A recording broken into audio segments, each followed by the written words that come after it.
जी रहे हैं, बहुत सारे मर्डरी हैं जो शान से जी रहे हैं। अरे हमने प्यार चोरी थोड़ी की है जितनी सज़ा हमें भुगतनी पड़ रही है, और जी, आपको एक्सेप्ट करने में इतनी दिक्कतें हो रही हैं कि माना नहीं जा सकता। और रही बात आप एक एक्सेप्टेंस को एक 1.5 साल से है सर। चलेगा मतलब लाइफ टाइम चलेगा ना? सर जब तक हम ज़िंदा हैं तब तक का तो वादा कर सकते हैं, उससे क्या बाद तो पता वादा ये नहीं कर मतलब सकते आप हैं। कब तक चलेगा ये? देखिए, जब तक मेरी साँस है और जब तक मैं अंतिम इस दुनिया पे हूँ, तब तक इनके साथ हूँ। ऐसा नहीं है कि बीच में जाके टूट जाए, नहीं ऐसा जी, तो ऐसा नहीं हो कभी नहीं सकता? होगा जब तक ऐसा आप भी तो नहीं कर सकते। सर नमस्कार, मैं जीआर 7 से गोलू कुमार पहुँच चुका हूँ पटना में, और पटना में 2 ऐसे शख्स को दिखाई दे रहे होंगे जो कि जाने-पहचाने हैं। सबसे पहले इनका परिचय लेंगे। सबसे पहले आपका नाम क्या पड़ेगा? मेरा नाम अद्विका चौधरी है, मैं एक ट्रांस महिला हूँ। अच्छा, ट्रांस महिला हैं। आपका नाम क्या पड़ेगा? रवि कुमार। अच्छा, एक चीज़ बताइए, आप लोग को आए दिन धमकी मिल रहा है, आप दोनों आदमी शादी किए हैं, तो किनकी ओर से धमकी मिल रहा है सबसे ज़्यादा? सारी धमकियाँ इनके पिता की साइड से ही मिल रही हैं, हुँ। और मुझे कहीं अदर से धमकियाँ नहीं मिली हैं। सबसे ज़्यादा इनके पिताजी दे रहे हैं। क्यों दे रहे हैं ऐसे? क्या? देखिए, मेरे पिताजी को हमने बताया था जब इनसे मुलाकात हुई, तो ऐसा नहीं था कि कुछ भी कि हमने छुपाया था। हुँ, मेरे पिताजी इनसे ब बात भी किया करते थे, इनफैक्ट 2-2 3-3 घंटे अच्छा बात किया करते थे। बोलते थे, उनको पता भी था ये हुँ। सब चीज़ के बारे में कि ट्रांस महिला हैं। बोलते थे कि तुम मेरे घर की बेटी हो, बहू बाद में हो। अच्छा, शुरू-शुरू में ऐसा वो बोलते थे। हाँ जी, इनफैक्ट इनसे भी पूछ सकते हैं आप। और ये भी बोलते थे तुम्हारी शादी करा देंगे धूम-धाम से, तुम मेरे घर में रहोगी, अच्छे से रहोगी, कोई चीज़ की कमी नहीं होगी। जहाँ तुम्हें पढ़ना होगा, तुम्हें हम पुलिस में कहीं भी तुम्हारा जो सपना है वो सच हम करा देंगे। फिर पता नहीं उनके दिमाग में क्या हुआ, सपना टूटते चला गया। हम 1.5 साल से मनाने की कोशिश कर रहे हैं, लेकिन वो कभी नहीं माने। अच्छा, नहीं आप मान रहे हैं। जी। आपको क्या लग रहा है कि इनके परिवार वाले मान जाएँगे?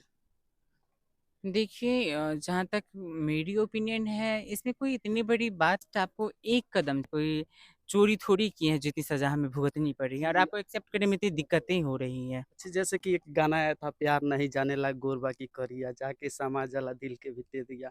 ऐसे-ऐसे चीज़ होते हैं। मतलब जहाँ-जहाँ देखा जाए तो देखिए अगर हम एक एक्सेप्टेंस की ओर एक कदम चलते हैं ना, हमारे समाज में बहुत बड़ा बदलाव आएगा। क्योंकि देखिए सिर्फ प्रॉब्लम आज मेरे साथ नहीं है, अगर किसी तलाकशुदा के साथ भी अगर ये शादी करते हैं तो लोग कहते हैं अरे ये तलाक इसका शादी नहीं, तलाकशुदा के साथ शादी कर ली है। किसी अगर बच्चे नहीं हो रहे उस औरत के साथ कर रहे हैं, अरे बाँझ के साथ शादी करते हैं। मुझे नहीं लगता ये टारगेट लोग करते हैं, नो डाउट करते हैं, बट थोड़ी सी लोगों को भी अवेयर होने की आवश्यकता है कि हम सब भगवान के बंदे हैं, और हमारी इंसानियत कहती है कि सबको उसके तरीके से जीने दिया जाए, किसी को परेशान ना किया जाए। फिर मुझे इतनी प्रताड़ना भला मेरा क्यों सहनी संविधान भी पड़ रही कहता है? है कि हमको जीने का अधिकार है, किसी के साथ भी जीने का अधिकार है, बोलने का अधिकार है। ये सब मेरा संविधान कहता है। जहाँ बिल्कुल, बिल्कुल हमारी मौलिक अधिकार है, और किसी जेंडर को देख के मौलिक अधिकार नहीं दी गई है। भारत उसमें लिखा है सब भारत के सभी नागरिकों को समानता का अधिकार, स्वतंत्रता का अधिकार, शोषण के विरुद्ध अधिकार, और सारी अधिकारें दी गई। फिर हमारी अधिकार का संरक्षण आज कौन करेगा? जहाँ तक देखा जाए मतलब आओ दिन आपको बार-बार धमकी मिल रहा है, इनके पिताजी की ओर से टॉर्चर किया जा जहाँ तक मैं सुनने आ रहा है कि आपका एफआईआर अभी तक दर्ज नहीं हुआ है दानापुर थाना में। ये क्या हो सकता है? इसका मतलब क्या राज हो सकता है? बिल्कुल हम जब प्रशासन ने बोला कि मैडम आप कोर्ट जाइए, और जब प्रशासन 112 वाली आई थी दानापुर थाना, उन्होंने सीधा बोला कि मैडम ये पॉलिटिक्स वाले लोग हैं, हम अपना वर्दी नहीं उतारवाना, आप कोर्ट जाइए। तो अब मैं क्या ही बताऊँ, प्रशासन की जो भी चीज़ें हैं, वो कितनी बड़ी नाकामयाब है यहाँ पे पॉलिटिक्स पावर को लेके। आप देख सकते हैं कि अभी तक एफआईआर दर्ज नहीं है। पूरी इंडिया के मीडिया वाले आ रहे हैं, उनको बहुत-बहुत आभार व्यक्त करना चाहती हूँ। लेकिन अभी तक पुलिस ना आई, कोई प्रशासन नहीं आई, जो हम ट्रांसजेंडरों का लाख वोट माँगने आते हैं, आज कोई नहीं आया। जहाँ तक देखा जाए पटना पुलिस के द्वारा बहुत सारा मतलब अच्छा भी काम किया जाता है, बहुत सारा। अब यहाँ पे आपका एफआईआर नहीं हो रहा है, ये कहाँ तक की मतलब सबसे ज़्यादा प्रशासन की नाकामी, बिकी हुई सरकार भी कह सकते हैं आप। इस पे क्या आप कहना है? देखिए, मैं सरकार को डायरेक्टली टारगेट नहीं करना चाहूँगी, क्योंकि कोई सरकार नहीं कहती किसी पुलिस को कि तुम काम मत करो। तो सरकार को मैं टारगेट नहीं कर वह हमारी सरकार ने बहुत अच्छी भी काम हमारे लिए की है, तो मैं उनको टारगेट नहीं करना चाहूँगी। अभी हमारा सेक्स रीअसाइनमेंट के लिए भी सरकार 1.5 लाख रुपए दे रही है, भारत सरकार भी 5 लाख रुपए दे रही है। तो सरकार को टारगेट नहीं करेंगे, जो हमारे ऑफिसर्स हमारे समाज में बैठे हुए हैं, सरकारी ऑफिसर्स, कहीं न कहीं वो नाकामयाब है। जहाँ तक कि देखा जाए इनके घर के मान लीजिए पिताजी भी जो भी हों शख्स ये सोच रहे होंगे कि मान लीजिए आपस में दोनों आदमी शादी कर रहे हैं, आगे का कुल खानदान कैसे चलेगा? ये भी तो उन लोगों को माइंड में आता होगा। ये सब भी तो दिमाग में आता होगा। इसके बारे में आप क्या कहना चाहते हैं? बिल्कुल, और जो बच्चे आपको नाले में आए दिन मिलते हैं, आप ही लोग रिपोर्टिंग करते हैं, जी, या जी। जो बच्चे डस्टबिन में मिलते हैं, आप उनके बारे में क्या कहना चाहेंगे? क्या उन्हें जीने का अधिकार नहीं है? और जीने का अधिकार है, तो फिर उनको कौन देखेगा?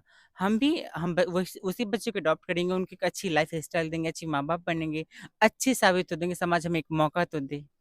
तो समाज आपको एक बार मौका देगा तो आप अच्छा से मतलब बिल्कुल, आपकी एक कदम से पहले नंबर जो ट्रांसजेंडर रेड लाइट पे खड़ी होती हैं, ताली माँगती हैं, उससे भी प्रॉब्लम समाज को ही है। आज लाइफ की मुख्य धारा से जुड़ना चाह रही हैं समाज में, तो भी प्रॉब्लम आपको ही है। एक कदम आज हम चले हैं, एक कदम आप चलिए, दोनों मिलके नए समाज की संरचना करते हैं, जहाँ जेंडर के भेद पे कोई भेदभाव ना हो और अनाथ बच्चों को अनाथाश्रम में ना रहना पड़े और एक आपके एक कदम से ट्रांसजेंडर को घर मिल जाएगा और आपके एक कदम से अनाथ बच्चों को घर मिल जाएगा। आपका बस एक कदम पता नहीं कितनों की लाइफ में परिवर्तन ला देगी। जहाँ तक देखें कि इनके साथ बहुत सारा मतलब कि विवादें खड़ा हो रहा है, मतलब बहुत सारे विवाद है, थोड़ा-सा नहीं बहुत ज़्यादा। और यहाँ तक कि देखा जाए कि मतलब ये दोनों आदमी आपस में प्यार करते हैं। मतलब ये प्यार आपका कब से शुरू हुआ? ये प्यार हमारा पिछले 1.5 साल से है सर। किस तरह कब तक चलेगा? मतलब लाइफ टाइम चलेगा ना? सर जब तक हम ज़िंदा हैं तब तक का तो वादा कर सकते हैं, उससे क्या बाद तो पता वादा ये नहीं कर मतलब सकते आप हैं। कब तक चलेगा ये? देखिए, जब तक मेरी साँसें हैं और जब तक मैं अंतिम इस दुनिया पे हूँ, तब तक इनके साथ हूँ। ऐसा नहीं है कि बीच में जाके टूट जाए? नहीं जी, तो ऐसा नहीं हो कभी नहीं सकता। होगा, जब तक ऐसा मेरा आप भी तो नहीं कर सर सकते। करना होता तो वैसे पता नहीं बहुत सारे लोग ट्रांसजेंडर के साथ शादी करते हैं और और दो जब सामने आने की बात होती है तो पीछे खिसक जाता है। आज हम डट के आपके सामने खड़े हैं, यही सबसे बड़ी बात है कि आज हम आपके सामने खड़े हैं। चलिए इसी के साथ जय हिंद, जय भारत, नमस्कार। प्यार हुआ मतलब कैसे प्यार हम हुआ? लोग इंस्टाग्राम पे मिले थे, उस टाइम मैं खान सर अच्छा के इंस्टाग्राम पे क्या आप रील बनाती थी क्या? नहीं, बस नॉर्मल क्योंकि मैं उस टाइम लिखी थी I am Advika Chaudhary, I am a transgender activist, I am from Patna, Bihar. तो बस जैसे नॉर्मली बातें हुआ करती थी और उस टाइम मेरा गुरु रहमान के यहाँ ट्यूशन पढ़ने जाया करती थी बिहार पुलिस की।